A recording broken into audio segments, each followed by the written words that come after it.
that a minute, and then MJ will perhaps pasok na dito.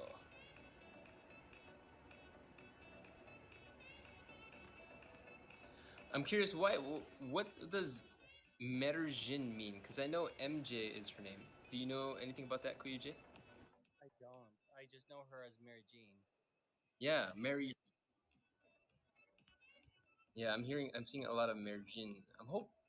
MJ, if you are here in the live stream, please, if anything is not working out, please comment below. Hopefully, it's smooth that if you're able to join, but no rush. If there's anything you need time with, please take your time with joining on. It's totally fine.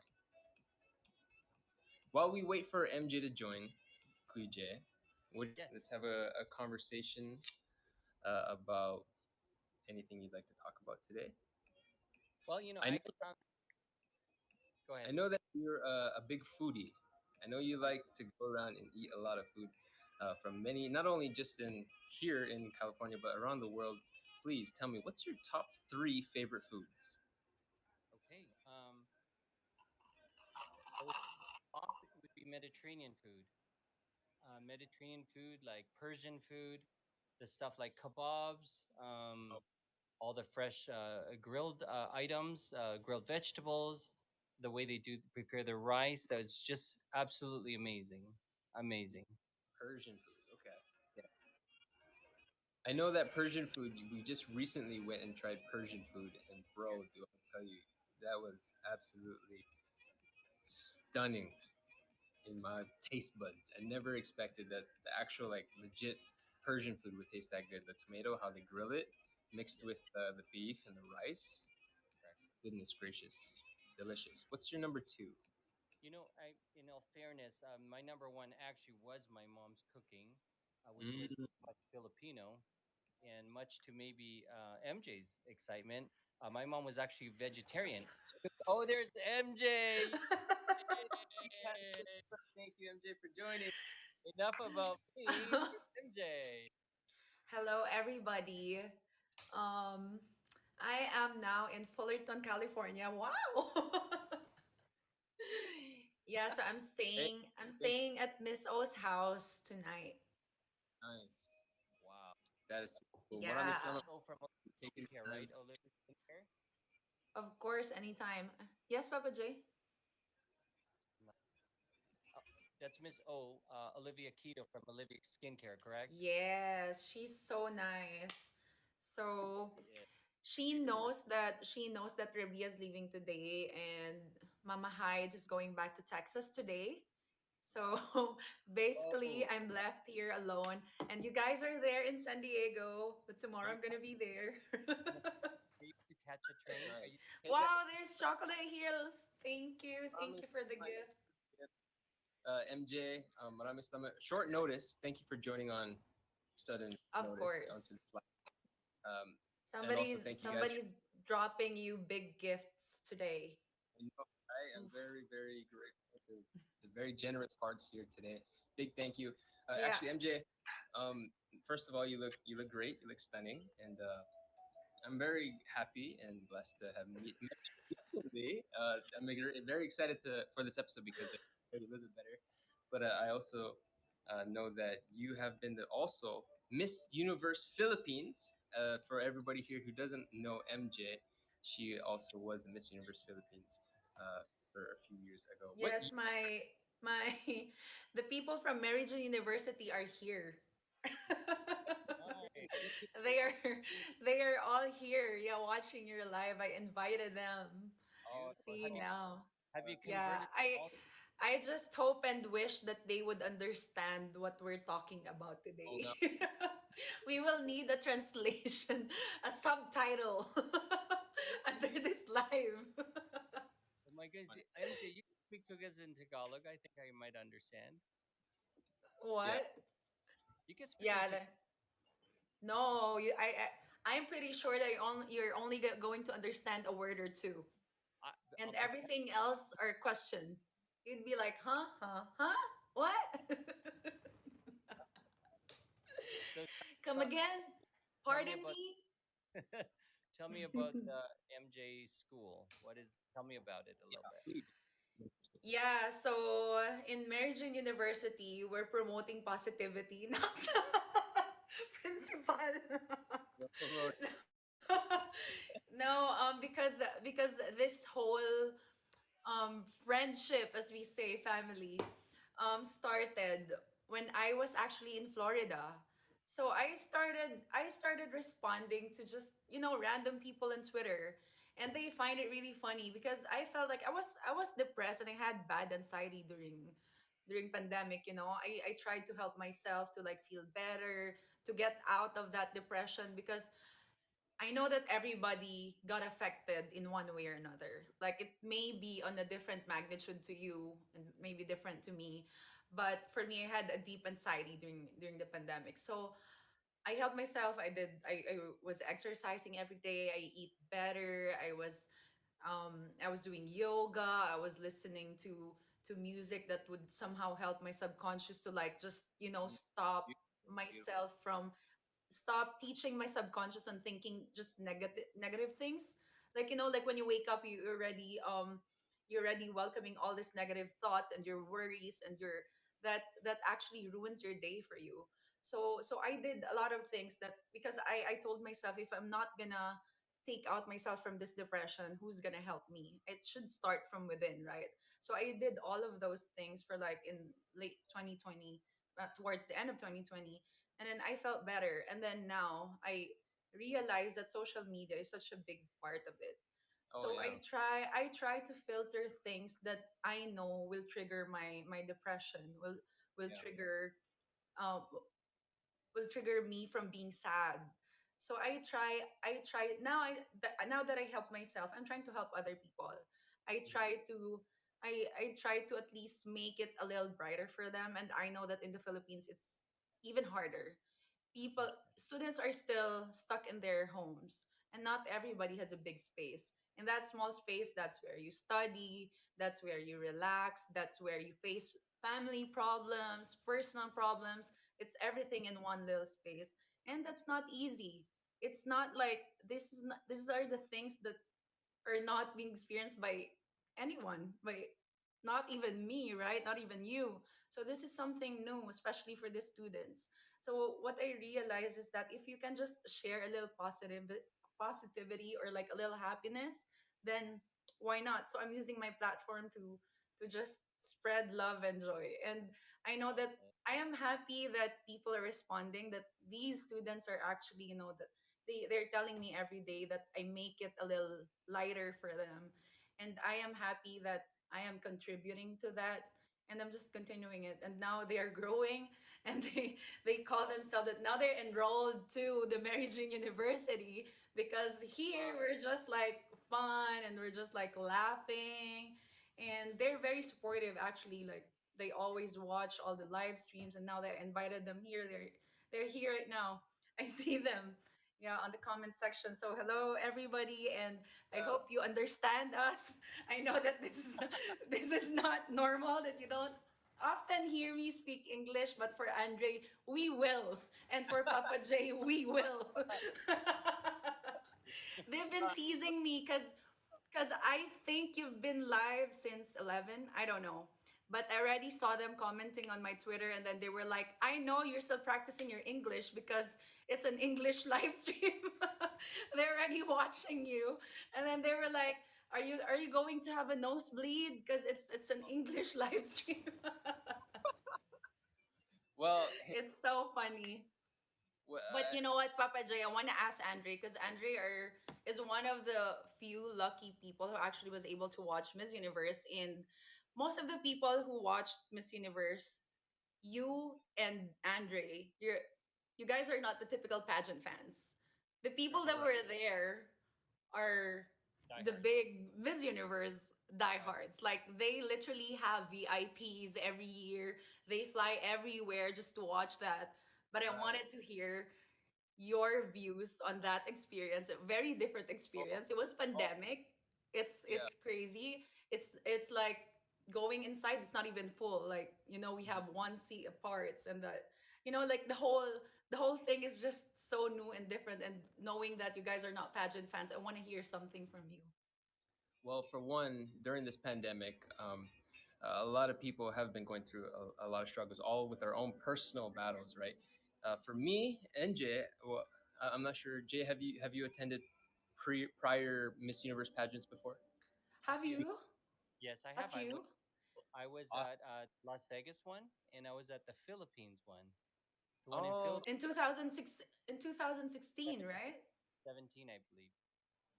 okay. 2017. And then the year after that was After in that, Las Vegas, no, the year after that was in in Georgia. Thailand. No, the one in Oh, Georgia. that was Gazini. That was Correct. 2019. I only Okay, got a okay. chance to meet her, but because it was closed, that was closed. I was only able to take her to the airport. And that was it. I wasn't able to go. It was not a big set. Yeah, But you were able to watch, Oh, right, okay, the I see. pageant. And it was a lot different from this experience that we had. it's definitely different. Andre, go ahead and give your experience, and I'll give my take on it. Absolutely, okay, sounds good. So for me personally, it was my first time. And boy, you're definitely right when people draw a lot of like joy out of this sort of event where many countries come together for a competition Mm, in its own uniqueness. You know, pageantry is such a beautiful way where people can really come together and support and root for their candidate. So for me personally, I never expected it to be that fun. Actually, it was very fun. Hearing yeah. each country cheering on who they're rooting for, just me watching and actually admiring all the different types of advocacies, as well as outfits, beauty. A lot of thought and Yeah. creativity goes into these sort of things, which never really Right. realized or Right. took a minute out of the day to even reflect on that. Like, wow, there's actually so much that goes into this, and it's very Right. interesting. I really enjoyed the event, and I like because behind me when I was watching was actually Mexico, and Mm-hmm. the whole team of Mexico, they were like, Mexico, Mexico. And I was like, wow, there's so much support here. And then there's Philippines. And it's like, Philippines, Philippines. So just like whether it's boxing, soccer, even Miss Universe pageantry, there's so much joy that comes to people's hearts, especially this year because the pandemic, where a lot of us have been quarantined at home. This gave a lot of people the opportunity to go out to this event and really get a feel for what it was like the year before or the few years behind, and as well as the people at home to watch and support their candidate, and for these sort of events to actually push through and continue even during this pandemic. So that brought me a lot of joy to experience that. It was actually sort of a break from all the craziness that was happening for the whole 2020, right? To just have like a one joyful event where different nations, and imagine watching one event and you get to see a lot of a showcase of culture, right?